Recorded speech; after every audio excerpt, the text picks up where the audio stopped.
So আজ আমরা এমন একজনকে নিয়ে কথা বলবো যার পিঠ বাঁচানোর জন্য গায়ে কোনো মাংস নেই, পদে দু ফুটো মাংস আছে, সেটা বাঁচানোর জন্য সে কখনো পার্টি বদলায়, কখনো গরিব অসহায় মানুষের পাশে এসে দাঁড়ায়। সে এমন একজন বড় ক্রিয়েটার যার শর্ট ফিল্মে কাজ পেতে গেলে মেয়েদেরকে বাথরুমে গিয়ে কল করতে হয়, যার কাজ হচ্ছে দিনের বেলা রাম নাম নেওয়া আর রাত হলে পরে কামদেবকে পুজো করা। সো বেশি কথা না বাড়িয়ে আজকে ভিডিও শুরু করা যাক। So hey guys, I am ভদ্র ছেলে, ঘাড় মারবো এদের মাটিতে ফেলে। লিখেছে বাথরুমে এসে 2 মিনিট বলো, মানে তোমাকে দেখে বোঝা যায় তোমার 2 মিনিটে পড়ে যায়, মানে ক্যারেক্টার। চেনো এই যে তোমাদের বং মিডিয়া উজ্জ্বল, তো এনার সম্পর্কে ফার্স্টে আমি অনেক ভালো ভাবতাম, এটা খুবই ভালো মানুষ, অনেক ভালো ভালো কাজ করে। হ্যাঁ হ্যাঁ হ্যাঁ, দাদাকে তো আমরা সবাই চিনি, বান্টু আর গায়ের রং এই দুটোই শুধু কালো, বাকি দাদা কিন্তু খুব ভালো। তো অনেক মাস আগে আমি ওনাকে একটা মেসেজ করেছিলাম যে অ্যাজ আ মডেল যদি আপনার কোনোদিনও কোনো মিউজিক অ্যালবামের জন্য আমাকে প্রয়োজন পড়ে তাহলে আপনি আমাকে কন্ট্যাক্ট করতে পারেন। A few moments later. অনেকের ড্রিম প্রজেক্ট আছে, সো আমাকে নাম্বার প্রোভাইড করার জন্য বলে, তো আমি নাম্বার দিয়েছিলাম। বং মিডিয়ার ড্রিম প্রজেক্টের কাজ আর সরকারি প্রকল্পের টাকা দুটোই সমান, কুছ পানে কে লিয়ে কুছ দেনা পড়তা হ্যায়। তো বিশ্বাস করবে না হয়তো যে উনি কিনা, তারপর ভয়েসটাও শুনে না। 12 মার্চ যে শুটিংটা হবে সেটার টার্গেটটাকে একদিনে কমপ্লিট করা। এই আওয়াজটা কোথাও দেখেছি মনে হচ্ছে। তো তারপরে আমাকে হঠাৎ একদিন আরেকটা নাম্বার দিয়ে আমাকে মেসেজ করে, এই যে বং মিডিয়া পার্সোনাল নাম্বার, যেটা বলে আমি সেভ করে রেখেছি। স্বয়ং সরকার মেসেজ করেছে হোয়াটসঅ্যাপে সরকারি টেন্ডার পাস করানোর টাকাটা নিতে। মাঝে সাথেই বলতো দেখা করো, এখানে চলো দেখা করো। দাদা আমাদের বাংলার ইমরান হাসমি, সিরিবাত নো বকওয়াস। ঠিক আছে, ভিডিও কল করে যখন দেখেছিলাম বয়ফ্রেন্ড আছে, তো ভিডিও কলটা ঠিক আছে এমনি কল করেছি বলে কেটে দিয়েছি। কন্ট্রোল হচ্ছে না, কন্ট্রোল। দেখা করো এখানে, ঠিক আছে? তুমি কি বয়ফ্রেন্ডকে ছাড়া আর কোথাও একা একা যাও না? ভেরি ইন্টেলিজেন্ট, মানে ও জানে ওর যা চেহারা, মানে যে কেউ ধরে বাড়া ওকে ভাজ করে লাগেজের মধ্যে ভরে পাচার করে দিতে পারে। So safety first. কিছু বলো, মাঝরাতে এরকম টেক্সট করতে পারো। মালানা সাহেব বউকে ম্যাচ করতে গিয়ে তোমার কাছে চলে গেছে, তো এটা রাগ করার মতো কি আছে? ভাবি প্লিজ কোটি করুন না। আরে বোকাচোদা, ওটা কোটি না, ওটা ক্ষতি। যদি ইংলিশ না পারো বাংলায় লেখো, আবার তুমি নাকি ওটা ফার্স্ট বয়। আচ্ছা আনলাম যে এত এখন আমি কোথাও বলছে নেশা হয়েছে, এখন বলতে পারবো। কি এমন কথা তোমার যে তোমার রাত্রেবেলা নেশা করে বলতে হয়? এখানে ভাবার বিষয় আছে, এমনও হতে পারে যে লন্ডন থেকে মেসেজ করছে, ওই টাইমটা আপ ডাউন আছে না, সেটা হয়তো বুঝতে পারিনি। এমন কি কথা যে নেশাতে বলতে হবে, যেখানে কাজের কথা? তো গুরু আমার মনে হয় একটা প্রশ্ন এলো, মানে বলছি সবাই তো বাপ মার মতো হয়, বলছো তুমি কাকুর মতো নাকি কাকিমার মতো?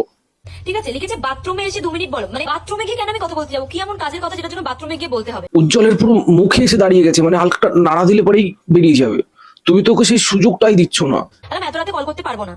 তুমি এত বোকা কেন? এটা মানুষ কখন বলে, তুমি এত বোকা কেন, বোঝো না কিছু? আরে বোকাচোদা, একদিনে যখন তোর বউ তোকে বুঝতে পারেনি, এ তো সামান্য একটা বাইরের মেয়ে, ও কি তোকে বাল বুঝবে? ঠিক আছে, ওপেনলি বলতে হবে, তাহলে একটু কি ট্যালেন্ট নিয়ে কথা বলো, ওপেনলি রিয়াকশন কি বলছো? তো তোমাকে ভিডিও কনফার্মেশন মানে একটু উফ এরকম শব্দ করে পাঠাবে, তারপরে তো তোমার সিলেকশনটা হবে। তখন আমি লিখেছিলাম যে এত রাতে কিসের কথা? এখানে আমি কিন্তু লিখেছিলাম কোনো কাজ, বললো না কাজ ছাড়া কথা বলো না কারোর সাথে। এখন অনেকের মনে হতে পারে যে ওর বউ কোথায় ছিল। সো যার 2 মিনিটে পড়ে যায় তার বউ কখন তাকে শুতে নেয়, এটাই তো স্বাভাবিক, মানে ক্যারেক্টার। তখন আমি ওনার সাথে মানে খারাপ ভাবে কথা বলা শুরু করি, কারণ আমার জিনিসগুলো খুব একটা অনেকদিন থেকে দেখছিলাম, আর এই দিনটা একটু এক্সট্রিম হয়ে গেছিল, তাই আমি আর সহ্য করতে পারিনি। আপনার সাথে কাজের জন্য কথা বলেছিলাম, বাট আপনি এইসব শুরু করেছেন, আমার কোনো কাজের দরকার নেই বলে। ঠিক আছে, এবার পাল্টা খাওয়া শুরু হলো। দেখো এ বাবা, ছিছি কি ভাবছো? ছিছি বোন করতে বললাম, ব্যাপার আছে, বাজে ভেবো না বোন। তোমরা কি খারাপ, তোমরা কি বাজে ভাবো? ওরা ভাই বোন, হ্যাঁ বোনকেই তো বলা হয় রাত 12টার পরে গিয়ে বাথরুমে কল করতে। উজ্জ্বল তোর বোনকে বলে, তোমাদের বোন নেই না, তাই তোমরা জানো না। তারপর এরকম ধরনের কথা বলছে, তুমি ভদ্রমে, তুমি কি বোঝো না, তুমি কি বোকা? আমি কি সিরিয়াসলি বোকা যে আমি বুঝতে পারছি না? বুঝতে অসুবিধা হচ্ছে না, তুমি যে একটা সুবলের বাচ্চা সেটা ওর ভাবতে অসুবিধা হচ্ছে। ঠিক আছে, ওনার পাশে নাকি ওনার বউ আছে। সে তোমরা দেখতে পাচ্ছি তুমি কোথায় ইনভেস্ট গুলো করছো। ভুল জায়গায় ইনভেস্ট করলে কিন্তু মার্কেট কিরাশ হয়ে যাবে আর ঘটি বেঁকিয়ে যাবে। মনা সত্যের জয় নিশ্চয় হবে। 4 তারিখে উজ্জ্বল ওর একটু গানটা ফেটে গেছে, আর এই জিনিসের পরে তো ফুল চচ্চর করে ফাটবে। আমার এই মুহূর্তে চলছে, সবাই আমাকে নিয়ে খারাপ কথা বলছে। তো একটাই কথা বলে বন্ধু, তোমায় হ্যাপি দিওয়ালি ইন অ্যাডভান্স।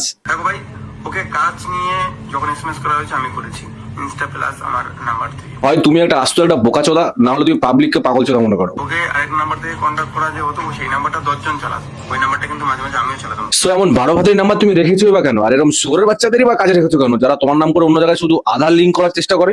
এবং ওকে একজন পছন্দ করতো, সেই সূত্রে ওকে প্রপোজ করার জন্য বলা হয়েছে একটু সাইডে আসো, তোমাকে একটা কিছু কথা বলবো। বলছি টিএমসি সাপোর্টার না তুমি? তোমার থেকে এটাই আশা করা যায়, নিজের ঘাড়ের দোষ অন্য কারোর ঘাড়ে কি করে চাপাতে হয় সেটা আমরা ওখান থেকে শিখেছি, আর তুই তো তার শিষ্য। আমরা আমাদের মধ্যে কথোপকথন করে সেটা বুঝিয়ে নিয়েছি। সত্যি কথা বলতে ভাই, তোর থেকে বেশি শিক্ষিত আমার পাশে পড়ার পল্টু মাতাল। অ্যাটলিস্ট ও জানে রাত 8টার পরে কোনো এমার্জেন্সি ছাড়া কোনো মেয়েকে ফোন বা টেক্সট দুটো কোনোটাই করতে হয় না। বন্ধু বান্ধব একসাথে বসে আছে, এই কারণে এসএমএস গিয়েছে। ও যেটা ভেবেছে ওটা ঠিক, তাই ও ভিডিও করেছে। বলছে আলু দোষটা তাদের শুদ্ধ না, নইলে কোনদিন আলু থেকে যাবে, কিন্তু পাইপটা কেউ আবার কেটে নিয়ে চলে যাবে বাড়া। যে দেখলে সেটা আমাকে পাঠানো হয়েছিল, তো বলেছিল ভিডিওটা আপলোড করবে, বাট এই ভিডিওটা আপলোড করা হয়নি। ভিডিওটা আপলোড করবে না, তার কারণ হচ্ছে তার বউ নাকি রাগ করবে এই ভিডিওটা আপলোড করে। রাত 12টার পরে বউ কি চোখে শসা আর মুখে ফেস প্যাক লাগিয়ে ঘুমায়? দেখতে পাই না বড় কোথায় পক পক করছে? তো সবকিছু শেষে একটা কথাই বলবো, বোন তুমি খুব ভালো কাজ করেছো।